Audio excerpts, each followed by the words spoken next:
قد ما نقول لكم هاد لو بلا بنين قليل عليه، نروحو نديرو لا ساردين في الفرن مع البطاطا تشوفوا لا ماريناد اللي درتها. بسم الله نبداو بهذه لا ماريناد. درت الزيت، الثوم، درت واحد 5 سنينات ثوم كبار، معدنوس والقزبر، هنا مبشور الليمون وجو دو سيترون عصير الليمون، ما ديروش بزاف غير النص، نديرو فلفل كحل، فلفل عكرين، الملح، شوية تاع الكمون، إذا تحبوا ديروا الهريسة ديروا إذا تحبوا الحار، أنا ولادي ما ياكلوليش الحار، دونك هاذيك لاصاغ نقيتها مليح، نحيت لها قاع هاذيك الشوك كامل،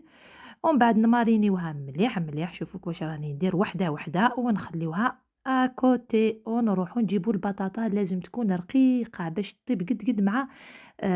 لا ساردين تاعكم، السردينة على بالكم طيب بالخف، دونك هذه لازم تكون رقيقة، نديروها في لا ماريناد، بعد نجيبو ان بلا اللي تحبوه، درت شوية نتاع البصل هكاك باش ما تلصقش هذه البطاطا وطيب، ونحطو هذيك البطاطا ولا ساردين وحدة وحدة، تحبوا ديروها هكا كيما درت أنا هاد الشكل جميل، ولا ديروا واش تحبوا، ومن بعد درت شوية لا طوماط ولهنا السيترون، هذيك لا ماريناد زدت لها شوية نتاع الما ماشي بزاف، حطيتها من الفوق، وهنا درت بابي كويسون